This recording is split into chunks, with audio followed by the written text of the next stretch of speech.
Counting రోజు ఆంధ్రప్రదేశ్లోని పిఠాపురం నియోజకవర్గంలో గొడవలు జరిగే అవకాశం ఉంది అంటూ కేంద్ర నిఘా వర్గాలు ఎన్నికల సంఘానికి ఆదేశాలు జారీ చేసినటువంటి నేపథ్యంలో నిజంగా పిఠాపురంలో గొడవలు జరిగే అవకాశం ఉందా, ఆ పరిస్థితులు ఉన్నాయా లేదా అనే అంశానికి సంబంధించి మనతో మాట్లాడేందుకు ప్రముఖ రాజకీయ విశ్లేషకులు జగదేవ్ గారు మనతో ఉన్నారు. ఆయనతో మాట్లాడుతాం. జగదేవ్ గారు నమస్తే అండి. నమస్తే అండి. జగదేవ్ గారు, కౌంటింగ్ రోజు పిఠాపురం అసెంబ్లీ నియోజకవర్గంలో గొడవలు జరిగే అవకాశం ఉంది అంటూ కూడా కేంద్ర నిఘా వర్గాలు ఎన్నికల సంఘానికి తెలిపినటువంటి నేపథ్యంలో ఏంటి నిజంగా ఆ రోజు పిఠాపురంలో గొడవలు జరిగే ఆ అవకాశం ఉందా, ఆ పరిస్థితులు ఉన్నాయా? ఒకవేళ నిజంగా గొడవలు జరిగే అవకాశం ఉంటే ఏ పార్టీ నాయకులు గొడవ చేసే అవకాశం ఉంది అంటే ఏం చెప్తారు? కేంద్ర ఎన్నికల సంఘమే కాదు, భారతదేశం మొత్తం మీద కూడా ఈసారి ఆంధ్రప్రదేశ్ ఎన్నికల రిజల్ట్ మీద అత్యుత్సాహంతో ఎదురు చూస్తున్నాయి. 4వ తేదీ ఎప్పుడు వస్తుందా, జూన్ 4. ఇక రాష్ట్రాన్ని విషయానికి వస్తే అన్ని నియోజకవర్గాల కన్నా పిఠాపురం నియోజకవర్గం మీద అందరి దృష్టి కేంద్రీకృతమైంది. ఎందుకు? Because of power star Pavan Kalyan garu, of course Janasena అని పవన్ కళ్యాణ్ గారు. సో పవన్ కళ్యాణ్ గారు అక్కడ పోటీ చేస్తున్నప్పటి నుంచి కూడా ఎక్కువగా దాని మీదే కాన్సన్ట్రేషన్ పెరుగుతుంది. ఇప్పుడు దాని మీద కౌంటింగ్ సంబంధించి, గెలుపుకు సంబంధించి అత్యధిక స్థాయిలో బెట్టింగ్లు కూడా నడుస్తున్నది పిఠాపురం నియోజకవర్గం మీదేనట. రాష్ట్ర ప్రభుత్వం మీద కూడా నడుస్తున్నాయి. ఏ ప్రభుత్వం వస్తుంది, ఏ ప్రభుత్వం రాదు, వస్తే ఎన్ని సీట్లతో వస్తుంది, ఎంత మెజార్టీతో వస్తుంది, టీడీపీకి ఎన్ని వస్తాయి, జనసేనకి ఎన్ని వస్తాయి, వైసీపీకి ఎన్ని వస్తాయి, ఇలా రకరకాలుగా అవుతున్నా పిఠాపురం నియోజకవర్గం మీద మాత్రం బేభత్సమైన బెట్టింగ్లు జరుగుతున్నాయంట. ఒకటి పిఠాపురం, రెండోది ఎక్కువ బెట్టింగ్లు జరిగేది మంగళగిరి, లోకేష్ గారు కాబట్టి. అయితే పవన్ కళ్యాణ్ గారిని మొదటి నుంచి కూడా అక్కడ టార్గెట్ చేయడం, పవన్ కళ్యాణ్ గారిని ఎలాగైనా ఓడించాలని ప్రత్యర్థులు ఆలోచించడం, వీటన్నిటి నేపథ్యం మీద పవన్ కళ్యాణ్ గారు ఈసారి ఓడిపోతాడా, గెలుస్తాడా, గెలిస్తే ఎంత మెజారిటీ గెలుస్తాడు? లేదబ్బా ఈసారి పవన్ కళ్యాణ్ గ్యారంటీ గెలుస్తారు. గతసారి 2 నియోజకవర్గాలు ఓడిపోయారు కూడా ఈసారి ఖచ్చితంగా 2 నియోజకవర్గాల్లో బంపర్ మెజార్టీ గెలుస్తాడు. గెలిస్తే ఎంత మెజార్టీ గెలుస్తాడు? లాభం లేదు. పవన్ కళ్యాణ్ లాంటి వ్యక్తిని ఒక్కడిని ఓడిస్తే మనం ప్రభుత్వం ఫామ్ చేయకపోయినా పర్వాలేదు, పవన్ కళ్యాణ్ ఓడించాలి, ఇట్లాంటి వార్తలు కూడా వినిపిస్తున్నాయి. గవర్నమెంట్ ఫామ్ చేయకపోయినా పర్లేదు, బట్ పవన్ కళ్యాణ్ మాత్రం ఓడించాలట. అంటే ఇట్లాంటి నేపథ్యంలో పవన్ కళ్యాణ్ గారు స్వయంగా ఏం చెప్పారు? నన్ను ఓడించడానికి ఇంటికి ₹1,00,000 ఇవ్వడానికి కూడా సిద్ధపడుతుంది ప్రత్యర్థి పార్టీ. నన్ను ఓడించడం కోసం రకరకాలుగా కుయుక్తులు పన్నుతున్నారు, రకరకాలుగా చేస్తున్నారు. ఆ తాయిలాలకు సంబంధించి రకరకాలుగా చేతులు మారుతున్నాయి. ఎలా అంటే ఒక ఇంటర్నేషనల్ స్మగ్లింగ్ రేంజ్లో ఈ డబ్బులు పంచడం కానీ, లేదంటే చాలా రకాలుగా ఎన్నో చేస్తున్నారట. సో ఇటువంటి నేపథ్యంలో పవన్ కళ్యాణ్ గారు 70,000, 60,000 మెజార్టీతో గెలుస్తారంటున్నారు కొందరు, 1,00,000 గ్యారంటీ అంటున్నారు కొందరు. లేదు, పవన్ కళ్యాణ్ ఈసారి కూడా ఓడిపోతున్నారు అంటున్నారు కొంతమంది జ్యోతిష్యులు కూడా.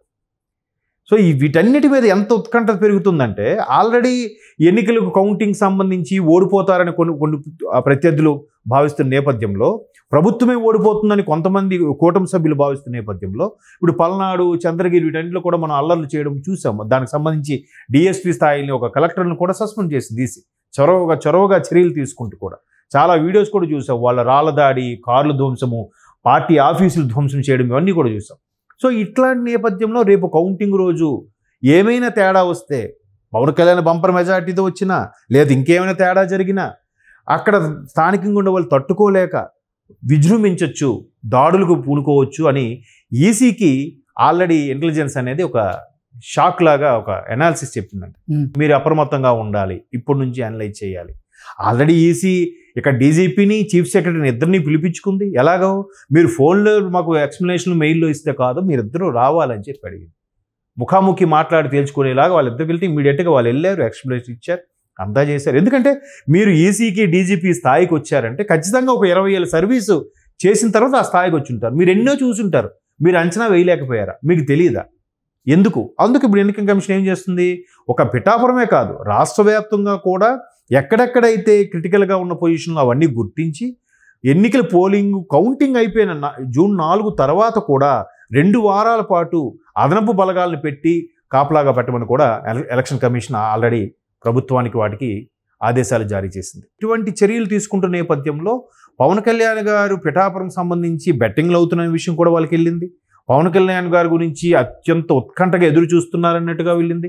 ఈ ఉత్కంఠకు సంబంధించి ఏవైనా తేడా జరిగితే అక్కడున్న స్థానికులు కానీ, కార్యకర్తలు కానీ తట్టుకోలేక ఏవైనా దాడులకు కానీ లేదా ప్రభుత్వ ఆస్తులు ధ్వంసం చేయడం కానీ ఎట్లాంటి బాగా చెలరేగిపోయి పేటరేగిపోయి ప్రవర్తించడం కానీ జరిగే అవకాశాలు ఉన్నాయని ఇంటెలిజెన్స్ రిపోర్టు ఈసీకి స్వయంగా చెప్పడం, ఇప్పుడు ఈసీ ఆల్రెడీ ఈ సిఎస్కి వీళ్ళకి మళ్ళీ అధికారాలు జారీ చేస్తూ మీరు అన్ని నియోజకవర్గాల్లో కూడా ఎక్కడెక్కడైతే గుర్తించారో ఆల్రెడీ 12,500 పోలింగ్ కేంద్రాలు గుర్తించారు, అయిపోయింది. ఈసారి కౌంటింగ్కి ఎక్కడెక్కడ స్ట్రాంగ్ రూముల దగ్గర ఈ కౌంటింగ్ సంబంధించి అవుతుందో అవి కూడా గుర్తించి వాటిని పెట్టండి. పెడుతూనే పిఠాపురం లాంటి ప్లేస్లో అదనపుగా పెట్టి కేర్ తీసుకోమని చెప్పింది. అంటే పిఠాపురంలో జనసేనాని పవన్ కళ్యాణ్ ఓటమే లక్ష్యంగా వైసీపీ నాయకులు కుట్రలు పన్నుతున్నారు అంటూ రకరకాలుగా వార్తలు వస్తున్నాయి. ఏంటి వైసీపీ నాయకులు పన్నుతున్నటువంటి కుట్రలు ఏంటి అంటే ఏం చెప్తారు? ఏంటంటే చాలా ఉన్నాయండి, ఏది వాస్తవం అని చెప్పలేం. దానికి చిన్న ఎగ్జాంపుల్ చెప్తాను. మొన్న తెలంగాణలో కూడా రేవంత్ రెడ్డి గారు ఏమన్నారంటే, మనం కౌంటింగ్ అయిపోయిన తర్వాత పోలింగ్ వరకు కూడా ప్రతి కార్యకర్త, కాంగ్రెస్ కార్యకర్త అప్రమత్తంగా ఉండాలని పిలుపునిచ్చాడు ఆయన. దానికి అనుగుణంగానే ఒకానొక టైంలో ఈ ఒక ఈవీఎంల విషయంలో ఉన్న వ్యాను వెళ్తుందంట. దాన్ని కాంగ్రెస్ కార్యకర్తలు వెంబడించారు. తీరా వెళ్తే అది అక్కడికి వెళ్ళింది, ఒక సమ్ ప్లేస్లో ఒక స్ట్రాంగ్ రూమ్లోకి వెళ్ళింది ఆ వ్యాను. ఏంటని అంటే అవన్నీ ఎంటీ ఈవీఎంలు అంట. ఎంటీ ఈవీఎం మెషిన్లు ఎందుకు స్ట్రాంగ్ రూమ్ దగ్గర తీసుకెళ్లాల్సి వచ్చిందని ఇక్కడ కాంగ్రెస్ కార్యకర్తలు ప్రశ్నించారు. అడ్డుకున్నారు కూడా. అది అడ్డుకోకపోయి వెంటనే మీడియాని అలర్ట్ చేయకపోతే ఏం జరిగేదో అంటే అక్కడ ఊహించింది ఏంటంటే వాళ్ళు ఈ ఎంటీ ఈవీఎంలు తీసుకెళ్ళి ఆ ఫుల్ అయిన ఈవీఎం బయటికి తీసుకొచ్చి వాటి ప్లేస్లో ఇవి పెట్టేస్తే ఒక పర్టికులర్గా కొన్ని నియోజకవర్గాలు అయినా పోతాయి కదా, కొన్ని పోలింగ్ స్టేషన్ బోట్లైనా గల్లంత అయిపోతాయి కదా, అప్పుడు బొటాబొటీతో గెలిచినట్టు ఎమ్మెల్యే గెలిచిపోతాడు కదా. అలా కూడా కుయుక్తులు పన్నొచ్చేమో ఏమో, అంటే ఆల్రెడీ పక్క రాష్ట్రంలో అది జరిగింది కాబట్టి ఇక్కడ కూడా అలా జరగచ్చేమో అనే ఉద్దేశంతో రకరకాలైన వ్యూహాలకి ఎవరికి ఎంతైనా ఇద్దాం, ఏదైనా చేద్దాం, పవన్ కళ్యాణ్ గారిని మాత్రం ఓడించాలి అనే దృక్పథంతో ఉన్న నేపథ్యంలో ఎలక్షన్ కమిషన్కి ఈ విధమైన ఇంటెలిజెన్స్ బ్యూరో ఈ విధమైన సలహాలు, ఈ విధమైన షాక్ లాంటి మెసేజ్లు ఇవ్వడం ఎలక్షన్ కమిషన్ చాలా అప్రమత్తంగా ఉంది, చాలా సీరియస్ అవుతుందంట. అసలు ఏంటి, ఏ రాష్ట్రంలో కూడా ఇంత పరిస్థితి రాలేదు. జనరల్గా ఎలక్షన్ పోలింగ్ వరకు ఉంటుంది, పోలింగ్ తర్వాత అంత ప్రశాంతం అయిపోతుంది, ఎక్కడో అక్కడ సర్దుమైపోతారు. ఇది ఏంటిది, ఇంకా కౌంటింగ్ రోజు కాదు కదా, కౌంటింగ్ తర్వాత ఇంకో 15 రోజుల వరకు కూడా బలగాలు మోహరించాల్సిన పరిస్థితి వచ్చేలా ఉంది. ఈసారి ఆంధ్రప్రదేశ్ పరిస్థితి ఎటు దారి తీస్తుంది, ఇది ఈ సంస్కృతి ఎటువైపు తీసుకెళ్తుంది, ఎన్నికల కమిషన్కి కానీ అక్కడ ఉండే ఇంటెలిజెన్స్కి కానీ అంతు చెక్కట్లేదంట. సో అందుకు ఎలక్షన్ కమిషన్ అన్నీ ఏదైతే క్రిటికల్ పొజిషన్ ఉందో వాటితో గుర్తిస్తూ పిఠాపురం మీద స్పెషల్గా కన్నేసి ఉంచమని కూడా రాష్ట్ర డీజీపీకి, సిఎస్కి కూడా ఆర్డర్స్ పాస్ చేసింది. ఓకే అండి, thank you so much. Jagdev గారు, కౌంటింగ్ రోజు పిఠాపురం అసెంబ్లీ నియోజకవర్గంలో గొడవలు జరిగే అవకాశం ఉంది అంటూ కూడా కేంద్ర నిఘా వర్గాలు ఎన్నికల సంఘానికి తెలిపినటువంటి నేపథ్యంలో ఏంటి నిజంగా ఆ రోజు పిఠాపురంలో గొడవలు జరిగే అవకాశం ఉందా, ఆ పరిస్థితులు ఉన్నాయా? ఒకవేళ నిజంగా గొడవలు జరిగే అవకాశం ఉంటే ఏ పార్టీ నాయకులు గొడవ చేసే అవకాశం ఉంది అంటే ఏం చెప్తారు?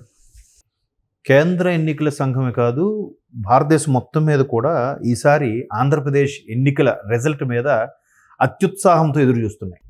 4వ తేదీ ఎప్పుడు వస్తుందా, జూన్ 4. ఇక రాష్ట్రాన్ని విషయానికి వస్తే అన్ని నియోజకవర్గాల కన్నా పిఠాపురం నియోజకవర్గం మీద అందరి దృష్టి కేంద్రీకృతమైంది. ఎందుకు? Because of power star Pavan Kalyan garu, of course Janasena అని పవన్ కళ్యాణ్ గారు. సో పవన్ కళ్యాణ్ గారు అక్కడ పోటీ చేస్తున్నప్పటి నుంచి కూడా ఎక్కువగా దాని మీద కాన్సన్ట్రేషన్ పెరుగుతుంది. ఇప్పుడు దాని మీద కౌంటింగ్ సంబంధించి, గెలుపుకు సంబంధించి అత్యధిక స్థాయిలో బెట్టింగ్లు కూడా నడుస్తున్నది పిఠాపురం నియోజకవర్గం మీదేనట.